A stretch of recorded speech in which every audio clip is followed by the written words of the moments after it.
Okay, class, I've just tested the audio hearing of the video, so it should work. The only thing I cannot control is the handwriting that's on the board, that as I write and as you're looking at it backwards, but I'm writing it correctly. So what I will do at the end of the video, or before I erase and move on to the next topic, I will take a picture of my lecture like I used to do, and I will picture text it to you all so that you all can follow along as I'm lecturing. Okay? I'm still trying to learn and understand how this works, so just work with me as I work with you. Okay? Great. So let's pull out your insurance book, your Fordney handbook, and let's go to chapter 3. And we're going to go through this, and I really would appreciate, after I finish lecturing, per lecture, depending on where I stop, or per chapter, that when you all come to class on Monday and Wednesday nights, that you all give me some feedback as far as discussion. What did you learn? What is your takeaway? What is your understanding? What did you not understand? Ms. Harper, can you go over that again? Can you elaborate? Okay, that's what that's what Monday and Wednesday night is for. It's for elaborations and discussions, okay? All right, as well as going over your classwork. All right, so chapter 3 in your insurance handbook, and we're going to go to page, it's the basics of health insurance.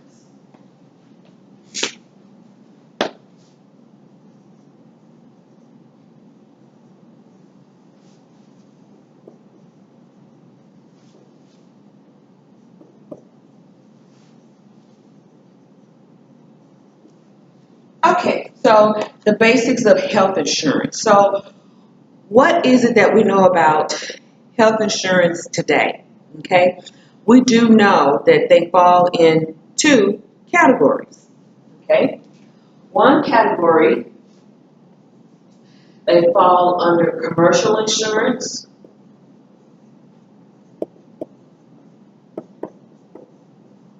and the other category is that they fall under governmental insurance.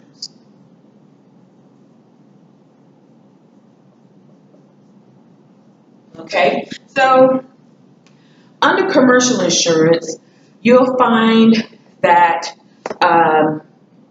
these are your typical insurance plans: Aetna, Blue Cross Blue Shield, United Health Group, Cigna, Molina Health, those type of plans. Okay, so let's write that on the board.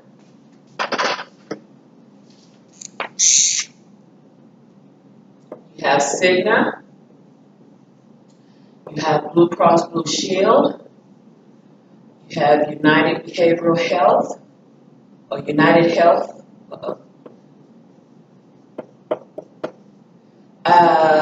You have Molina. Okay, now these are just some of the examples, but not all of them. Okay, these are just some of the examples, but not all of them. Now, let's talk about the governmental insurance. We have Medicare, we have Medicaid, we have TRICARE, and we have Champus. Okay, these are some of your governmental insurance. Okay, so we're going to elaborate and be able to tell the differences of how they work, how all their products work per commercial insurance plan, how they work as far as qualifications for Medicare, because you don't necessarily have to be 65 years old to receive Medicare. Medicaid, there's Medicaid, and then there's CHIPS, and then there's STARS. Then you have the military insurance. You have TRICARE, TRICARE Prime. I think there's still TRICARE Plus. I could be wrong. Let me double check. Champus, Champa. So you have those different kinds. And you also have some, but they're not very much talked about, which is, let's see here. I'm going to write it on this side of the board.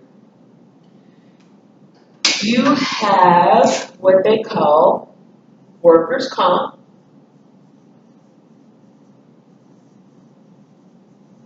Okay, and you have what they call your corporate insurance or other plans.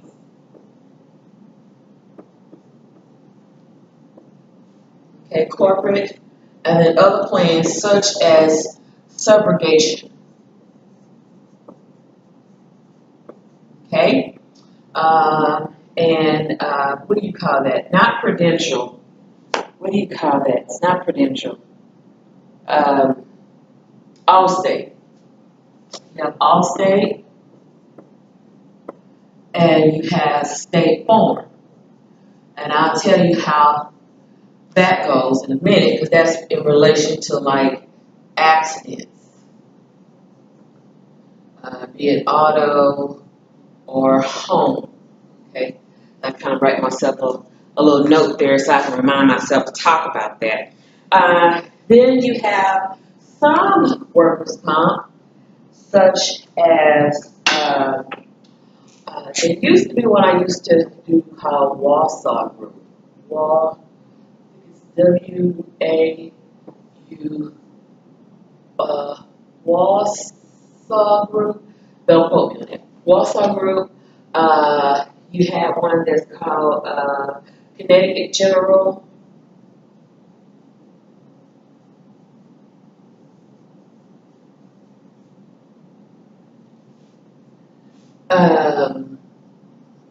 These used to be workers' comp for Popeyes, and I'll tell you how I got to know that.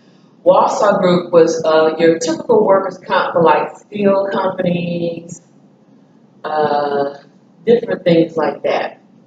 Okay, how I got to know, and these are just examples of some of the workers' comp insurance companies. How I got to know about workers' comp is because when I worked for Kelsey-Sebo for 5 years, and within those 5 years, this hair just stick it up. But I worked for the company for like 5 years. Ooh, it made me look like a little ant. Lord have mercy. When I worked for the company for 5 years, I used to be a workers' comp adjuster. I had a Type 3 workers' comp adjuster's license. Loved it. Worked in orthopedics. Worked with the transcriptionist. Worked with the department secretary. We did the impairment rating. We would invite attorneys in to do depositions, to settle out cases. If the impairment rating was 5% max or lower, then that means that that patient or that worker that's receiving workers' comp would get a certain amount. The lower the impairment rating, the more money they receive. The higher the impairment rating, well, the less money they receive. But, and that was back in the early 1900s, honey. I mean, I'm just talking from experience. I haven't had my Type 3 workers' comp adjuster's license updated since 2005 or 2007. So it's been a long time since I dealt with workers' comp. Let's see. But the higher the impairment rating, the less money you got or the less benefits you got. And then you had to, either work or you were on disability. Okay. The lower your impairment rating, you got a settlement, you got lifetime maximum health care, and you were able to get disability payments at the same time. So, but I loved it. I mean, I love to watch 2020, and I love to watch how companies would have these hidden cameras and these hidden watchers and watching these folks that proclaim they disabled or whatever, and they were cold busted. It would just be ridiculous. Okay? All right. So, I'm getting a little warm, so you have to forgive my shirt. Today is Friday. This is my chill day, okay? All right. So you have to forgive me. Don't pay attention to the acronyms. It's just, this is my chill day today, okay? All right. So, I'm a breast cancer patient, so I have to adjust myself. All right. Survivor. Okay.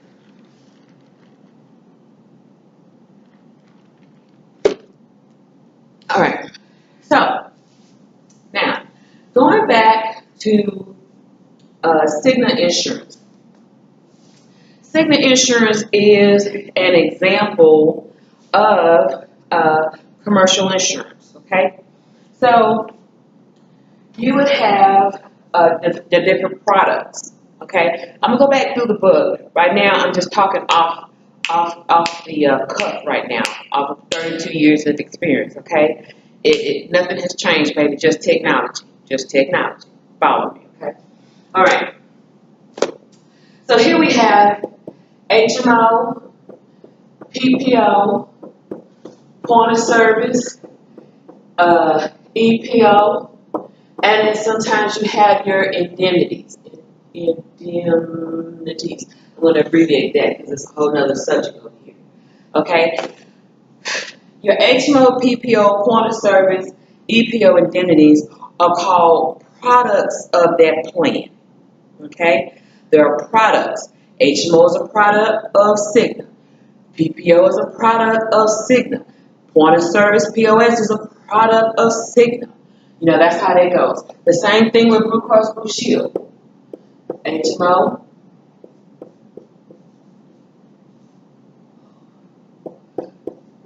PPO, point of service, EPO, and again, indemnity. United Health, same thing.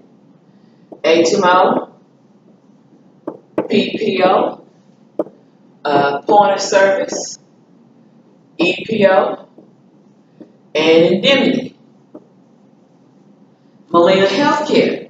I don't know extremely a whole lot about Molina Healthcare. I know some things, so let me just say this. You do have your HMO.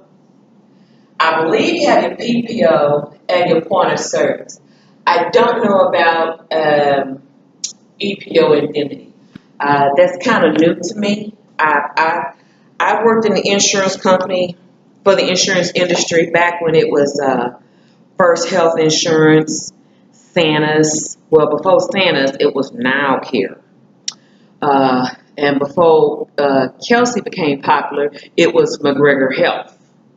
Now Kelsey just took it over. But McGregor Health was founded at College of Healthcare Professionals. Just want to put that plug right there. Okay. Because one of my sorority sisters worked at McGregor Health. Okay. And then you have Prudential, worked at Prudential in Sugar Land when it was. It used to be in Greenway Plaza. It was in Bel Air, Maryland Park area.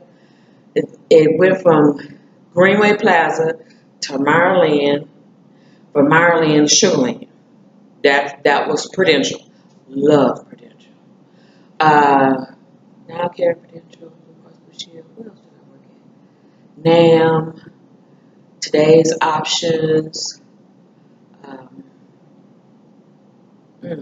Pacific Care. I've worked everywhere. I worked in the insurance industry for 12 years.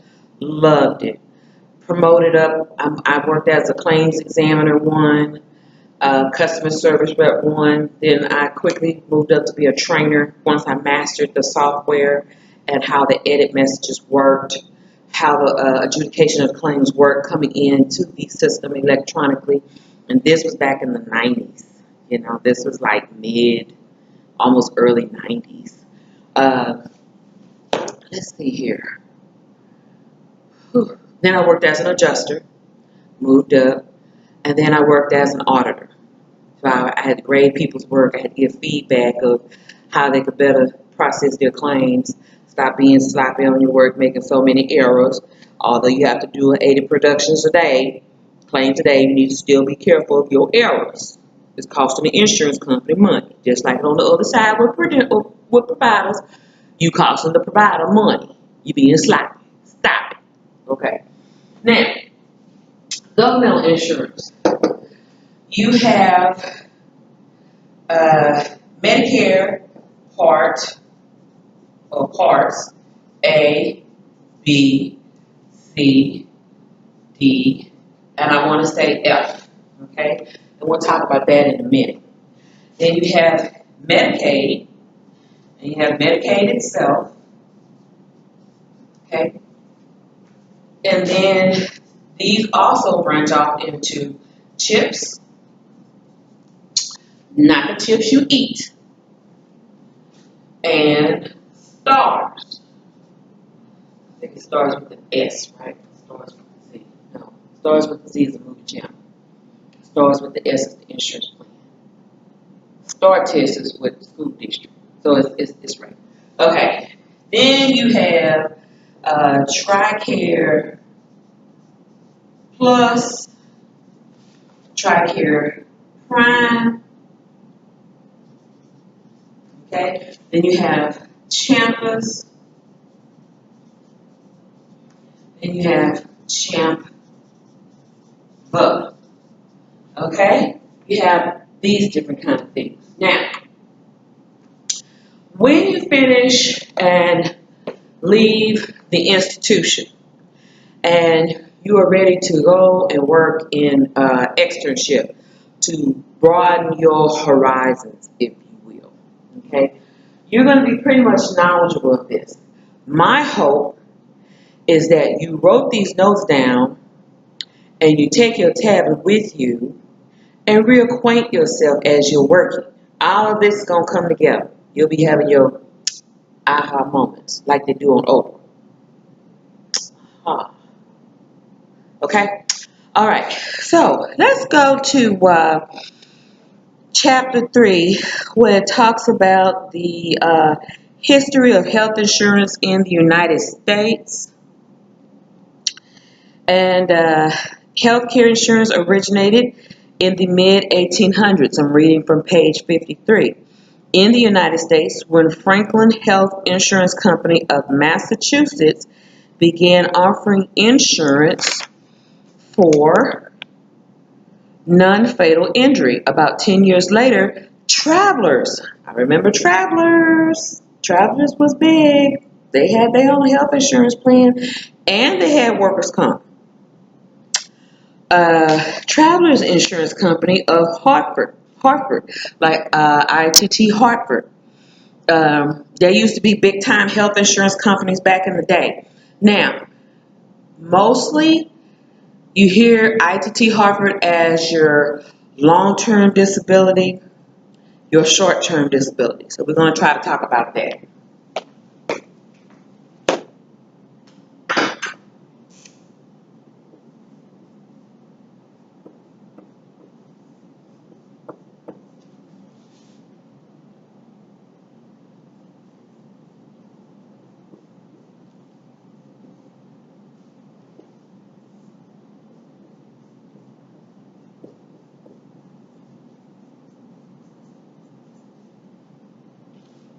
Okay?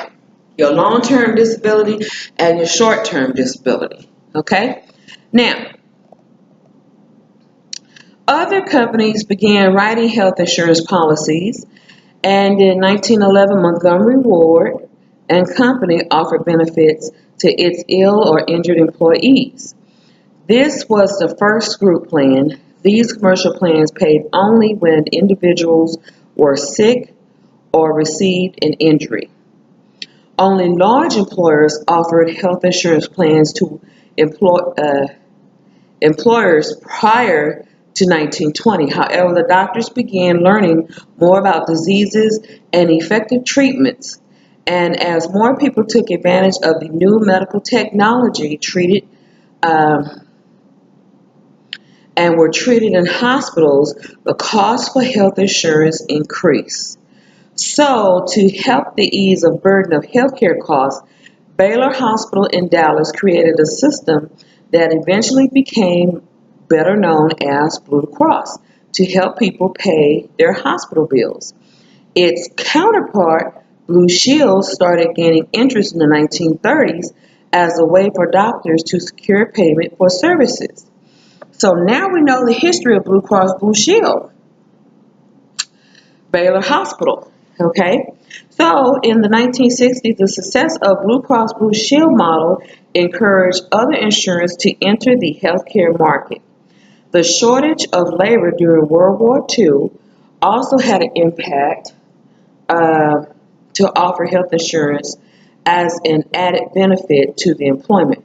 Soon it was a commonplace for employers to provide health insurance. Most private insurance companies sold policies that included that included hospital care, surgical fees, and physician services. So in addition to those benefits, many plans began offering catastrophic health insurance coverage, preventive care, dental insurance, which is better known as disability income insurance, which is what I just got through talking about a minute ago, ITT Harvard. Okay? Catastrophic. Catastrophic, this deals with catastrophic. If you had a diagnosis of breast cancer, or maybe catastrophically you suffered with diabetes and your life has catastrophically or dramatically or changed where you had to have a foot amputation or a leg amputation. That could be pretty catastrophic. Okay, that would be a proper category of care for that particular diagnosis. Okay, all right. So in 1965, federal legislation was passed to assist the elderly and the poor with their health insurance expenses, which led to Medicare and Medicaid programs. Although both programs started small, expenditures in Medicare and Medicaid grew dramatically and currently make up a large percentage of all healthcare expenses in the United States. Okay, as an additional benefit, were offered by insurance companies and were increased in the use of healthcare, medical care costs escalated and premium rates increased. Okay, so Medicare and Medicaid was founded in 1965. Okay, this hasn't always been around. All right, so with that being said,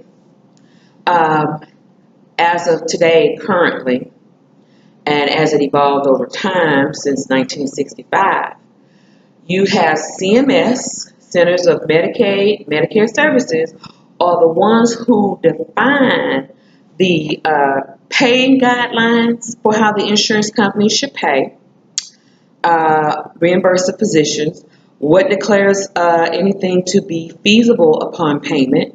If not, then it declares that the claim has to be pended. Okay? 3 things you're going to know before you leave out this class, and you should know. The claim coming from the insurance company, once you process that, we're going to talk about adjudication of a claim. Once you process that, the claim is either going to be paid, pended, or denied. Paid, pended, or denied. Those are the 3 categories that's going to happen when an insurance claim comes back from the insurance company back over to the provider's office. Okay, paid, pending, or denied. Now, let's see here. What else I want to say about that? Paid, pending, or denied. Okay, so Medicare not only defines the guidelines of how insurance companies should be reimbursed and paid, but they also define the RBBS value. So I'm going to write that on here. RBBS value. Okay, so let me give an example about what I mean. Let's suppose, and we briefly learned about CPT codes last week, and again, I'll be touching on it over and over. CPT code. Let's suppose this EM code 99201. 99201 is the same 99201 in all 52 United States, all 52. Okay, and the RBVS value set by Medicare at CMS, okay, says that this is payable at $75. Okay, now write this on the side here.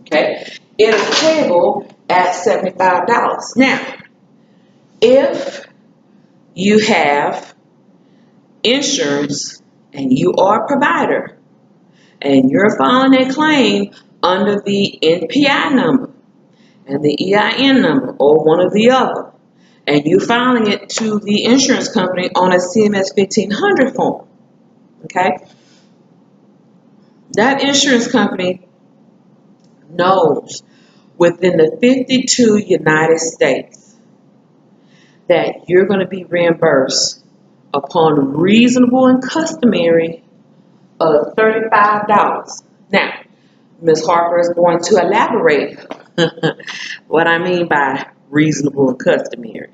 Okay, when you get through talking to these customer service reps, these insurance companies, you're going to have a better understanding and appreciation when they tell you reasonable and customary. Okay, now, if the doctor says you don't have insurance and my fee or my flat fee is $100, he has a right to charge that. But if he's going to bill that to the insurance company, he has to bill according to the RBVS, or else he's going to be called to the carpet on an audit. Guaranteed. Okay? Now, let's go back to the book here. Okay, first of all, we're going to come back and talk about premiums. And I need to take a little break, so I'll be right back.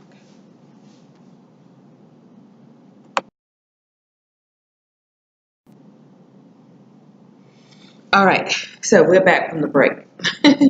Okay, so I forgot where we left off. So we're talking about the different insurance premiums. Insurance premiums are usually paid for by your employer, okay? And your employer pays 70% of your insurance. So I'm going to display some of that on the board here. Let me go ahead and take a picture, a snapshot of these notes, and then I can erase and move on to the next subject. So give me just a minute.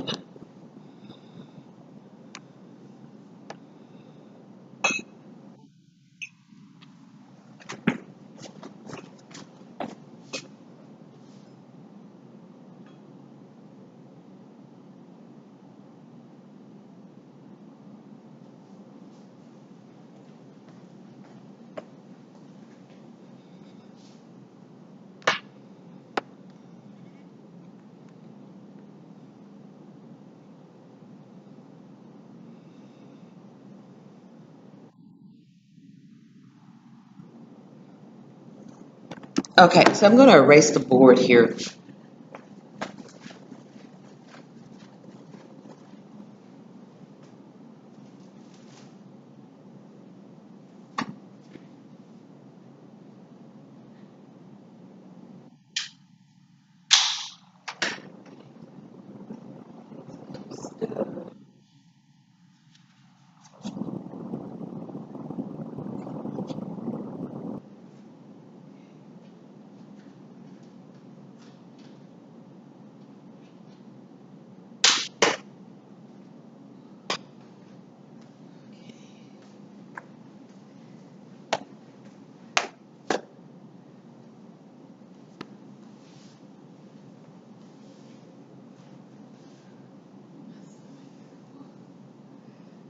Okay.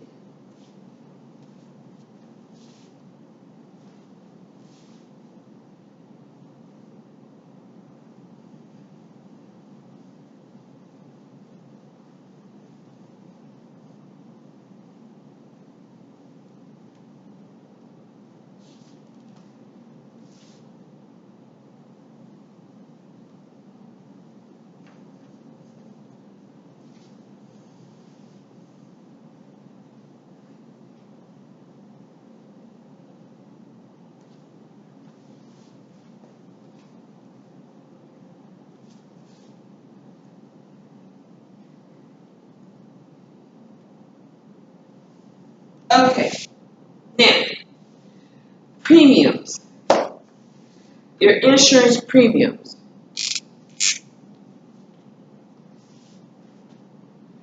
Insurance premiums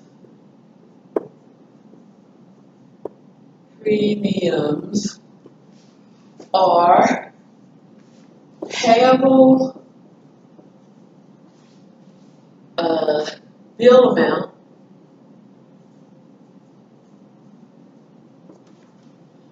from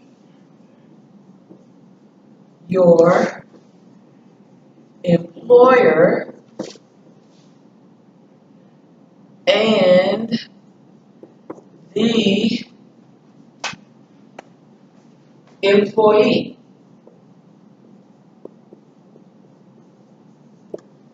Okay? It's a bill insurance amount payable by the employer and the employee. Okay? So, what does Ms. Harper mean by that? Glad you asked. So, let's just say, for example, you work for Memorial Hermann.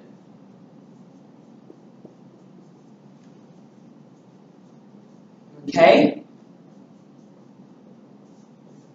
And Memorial Hermann is your employer. Okay? They're going to pay 70% of the premium cost per employee of the system. Okay? Now, you, the employee,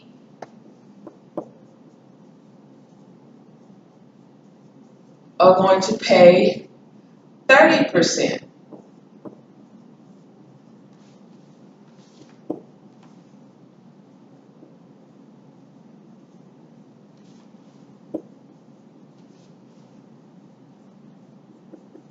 Okay? So, the employer pays 70%.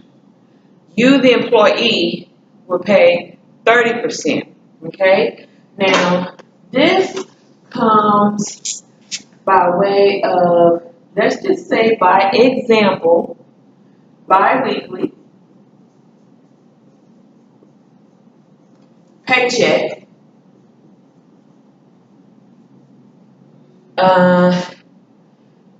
They take out $250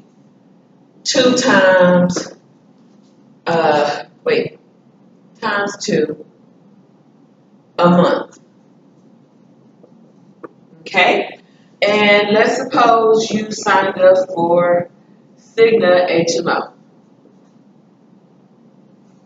Okay? Now, I'm just saying this by example because I work for Memorial Hermann and they don't do outside insurance plan contracts. They have their own in-house insurance contract, which is called mHealth. I'm just talking this off of experience. Okay? Now, 2 times a month. So basically, this would equal $500 a month that the employee is paying, okay, to the insurance company through the employer, which is human resources. Okay? Now, they're paying 70% to Cigna. Okay? Let's just understand it for your portion to have benefits.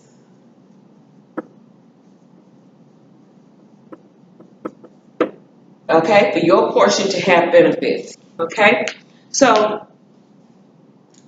Cigna has already worked it out with human resources at Memorial Hermann. They worked it out with the CFO, the CEO, the COO, human resources directors, their managers. They've done all the actuaries. of the insurance company. Actuaries means the financing from the insurance company. What it would cost for this, that, and the other.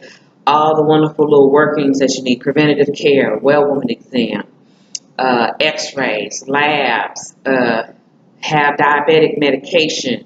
They have diabetic instruments to test your blood. They figured all these out in these wonderful, beautiful variables of formulas that they use in accounting. Okay, so with that being said, let's suppose Cigna says the insurance is $1,500. The total cost of this is $1,500 a month for Cigna HMO. Okay? Now, employer, they're going to pay $1,000. That leaves $500 for the employee to pay. Okay? Now, that's just for the Cigna HMO. Now, let's suppose that this is the Cigna HMO for employee and family.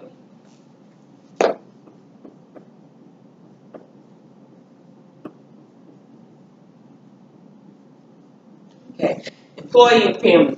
That includes the spouses. That includes kids.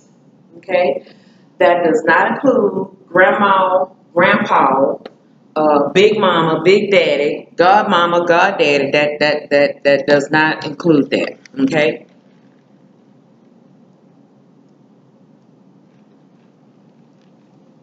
Now,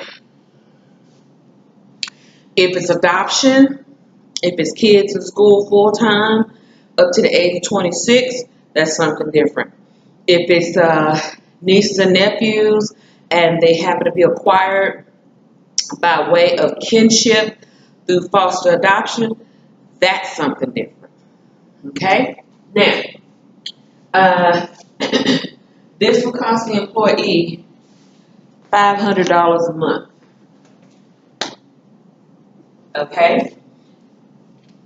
So that's how that works for premiums. Okay? Now, here's the beautiful disclaimer. You're going to have some patients going to be upset. And they're going to say, well, why should I pay 25%? Why I got to pay $500 deductible and 25%? Why I got to pay $50 deductible to see an ER doctor or an urgent care physician or what is that? The ER room, them standalone facilities. Why am I getting the bill for labs and x-rays? Why? I pay enough per month. Well, ma'am, you do. You pay that to have it. It's just like auto insurance. You pay it to have it until you need it. And when you need it, it's there to benefit you.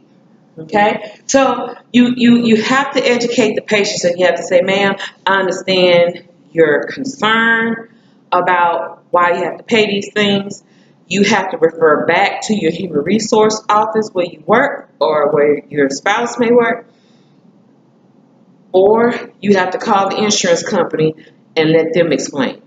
And 9 times out of 10, they're going to tell that patient to call their employer. So what do you have to do? That's all you can do. Okay? Your job is to make sure, 1, they're eligible for benefits. 2, that they pay their portion upon visit, be it a copay at the time of visit or a percentage upon leaving at the time of visit. Okay? We're going to talk about financing, collections. There's a whole lot of stuff that has changed even currently as of last year, this year. So much has changed as far as collections and collecting at the doctor's offices.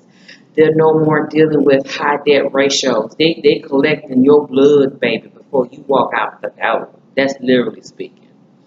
Okay, so we understand what premiums are. Okay, when you sign up for healthcare reform, such as Obamacare or Trump Care, you still have to pay a monthly premium, even though that comes out your pocket, be it a co-pay amount or a small percentage amount that you pay out your pocket, or a certain $100, $200, $300 a month that you have to pay. That's still a premium that you have to pay, and the government pays their portion. Okay, I think some folks, according to qualifications, don't know specifically what that is. I don't sell healthcare reform insurance. You have talked to those that do. They may get some assistance to help out with those premiums. So you may want to kind of check around with that the next time they have open enrollment, I guess later this year. Okay. Moving right along, so now we have Medicare, Medicaid, we have TRICARE, we just got through talking about that. Moving on to page 56, you have claims and you have contracts, and then it talks about creation of exchange. Exchange is an organized marketplace where uninsured individuals and small business owners can find health insurance coverage and select from all qualified private health plans available in the area. Again, that would fall under the category of healthcare reform. Okay, healthcare reform. Okay, so now we're going to talk about adjudication of a claim. So I basically got you to understand premiums and how that works. And remember, your job is to make sure that the insurance is eligible for use. If they're not eligible for use or terminated, you have to quote them the doctor's price. You know, what's the price for the doctor's office visit? What's the possible price and or for labs and x-rays? And you can't quote it because you don't know exactly yet, but you say, ma'am, the office visit charge is $125 and or labs and x-rays if needed. Okay, you have to be prepared to pay that. And you always want to call and verify benefits, verify appointments when patients come in 2 and 3 days before the actual appointment. Because sometimes folks, they have lives, they tend to forget. Don't wait and call the day before. Call a week before. I have some doctor's offices, technology is so savvy. They'll send me a text. They'll send me an email to remind me a week before, 2, 3, 4 days before. They'll call me a day before just to make sure, because those are empty slots that they can utilize for someone else to see the physician. And again, that all falls under revenue cycle management. And money and time is everything. It depends on how the overhead is paid, the bills of the office, the operation expenses paid. It depends on how you get paid. It depends on the raises and all that beautiful stuff. All the inventory in the office, all that matters. You know, if you have a nice, generous doctor that makes sure y'all have lunch and pizza every Friday, or lunch every 2 days out the week, or something like that, at his expense or her expense. You know, all that matters. Okay? So your performance matters. How well of a job you do matters. Okay. All right. So again, I'm going to erase this. So instead of me wasting the clock, I'm going to put this on pause for a minute. Okay, I'm back. So, adjudication of a claim. Adjudication of a claim.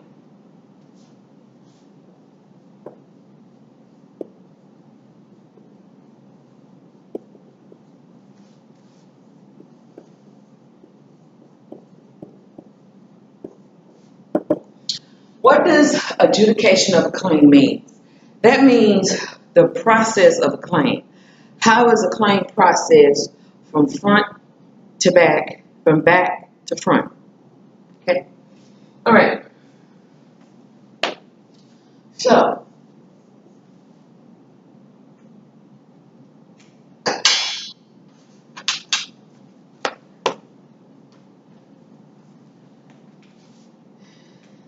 This goes right here.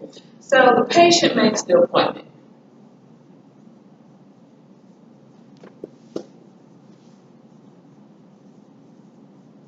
Okay, the patient makes the appointment. Okay, the patient then gives their insurance info.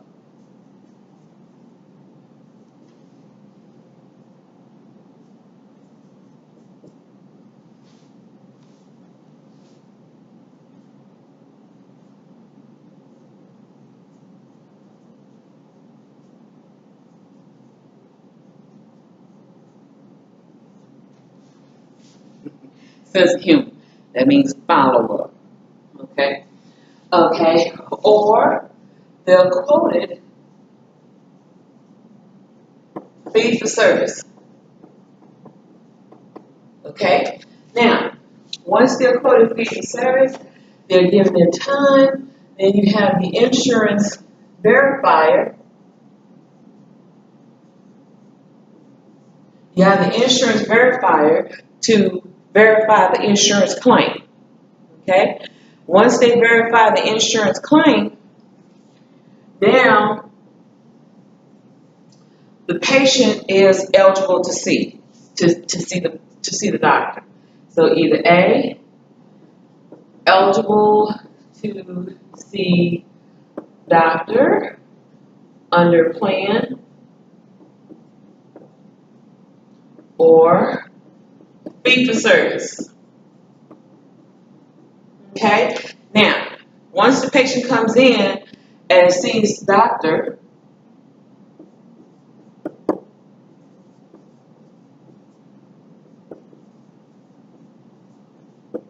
okay, then the doctor will give an assessment. Okay? He will give an assessment based from the what? SOAP notes. Okay? Right here, an assessment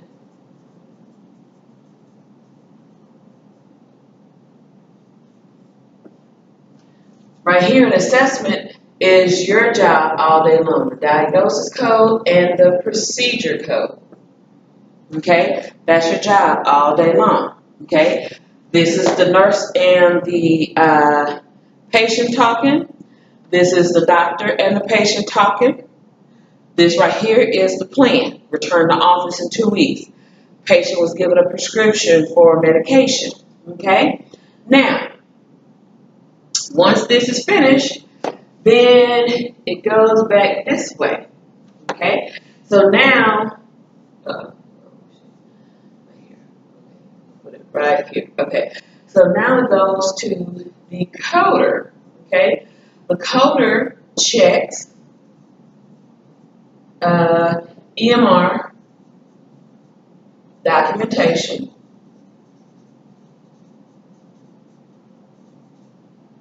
And once they check for EMR documentation, then it goes from the coder to the biller.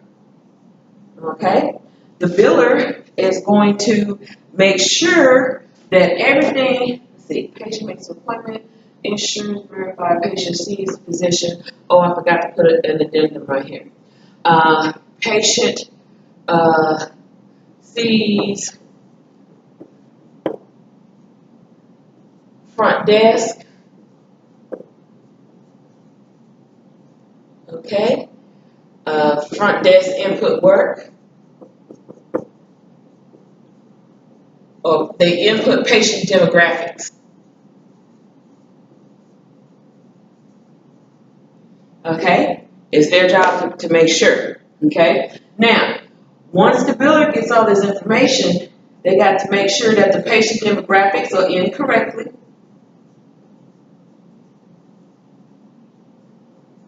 Okay? They got to make sure that the coder did their jobs. So you got to make sure that the diagnosis codes and procedure codes are intact. And then you're going to send to insurance company via clearinghouse.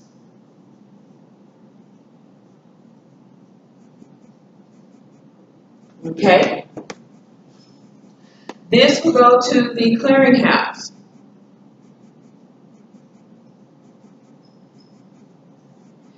This will pass through the clearinghouse as either a clean claim or a dirty claim. And if it comes back as a dirty claim, then it's going to cause what you call a kickback. And kickbacks have to be 10% or lower. Okay? Now, I say that's the rule of thumb, but let's suppose that you work not just for a solo practice of one physician. You may work for a practice of 3 or 4 physicians. And you have somewhere between, I want to say 60 to 90 patients a day that you're billing for. You may bill every day, or you may bill Tuesday, Thursday. You may bill Monday, Wednesday, Friday, or you may bill Monday, Tuesday, Thursday, or Monday, Tuesday, Wednesday. However your office set those standards on billing. Okay. You want to make sure that you get no more than 10% to kick back at you. If you get over 10% that's kicking back at you, that means you're doing something wrong.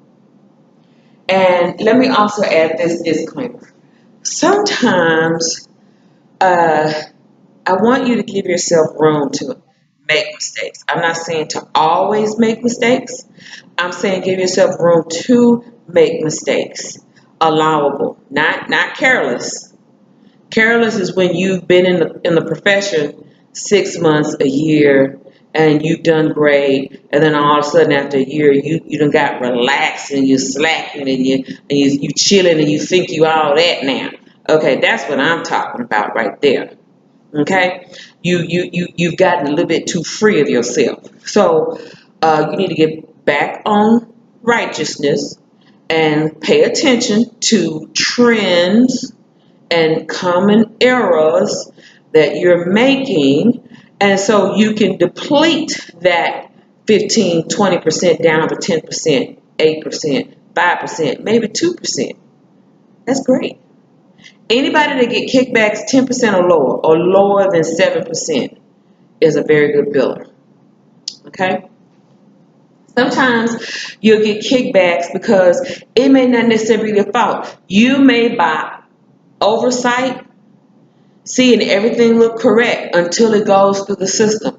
It may not necessarily be you. It may not necessarily be the front desk person. It may be the system from the insurance company has something in the system that's causing it to be kicked back, maybe by 1 digit, maybe from human resources to the insurance company. They got one thing and it's printed up something different on the insurance card. Don't beat yourself up. Give yourself time. Give yourself 6 months to a year to perfect yourself in your craft. Once you've got that 6 months to a year perfection, you pretty much got your routine down. If you utilize your 8 hours a day, and we'll talk about that eventually, correctly, you pretty much got your routine down. I mean, you can do it with your eyes closed after a while by then, unless something just slips in on you by surprise. Okay? All right. So from the clearinghouse, if it's a dirty claim, it's going to come back at you. That means you need to fix this. Okay? That means if you press that go button at 4 o'clock, you're going to know, or you should know by 4:30, what has come back dirty and what has gone out clean. Okay? Now, if it goes out clean, that means it's going to go to the insurance company. That means it's either going to go to the commercial insurance company, or it's going to go to CMS. CMS for Medicare, Medicaid, and so on. Okay? Now, once they finish processing that claim, this is called adjudication of the claim. Oh, I told y'all that already, didn't I? Okay. Once they finish, then the claim is processed.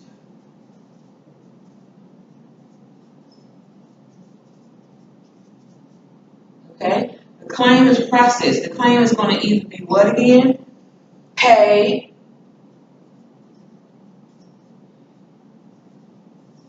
pen, or deny. Pay, pen, or deny. Okay? Now, if it's paid, then the payment is going to go EFT, electronic funds transfer, and you might be the biller that has access to see the checking account, have access to the doctor's checking account. You got to have certain clearances and permission for that. You may be the one to see all the access privileges as far as Blue Cross Blue Shield. They have their individual accounts where you can go in outside of the clearinghouse. Okay? Or they will send an actual paper check.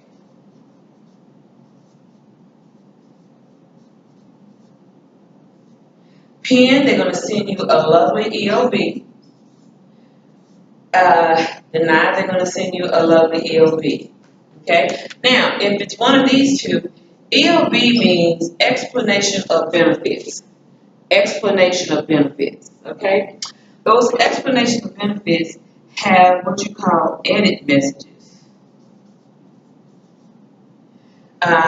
They give you details about the claim. Okay? And then once this goes out, then this comes back to the biller or the accounts receivable person. Accounts receivable, that's a whole other department or a whole other title. Okay? Receivable. Okay, and they're the ones that's going to post payments.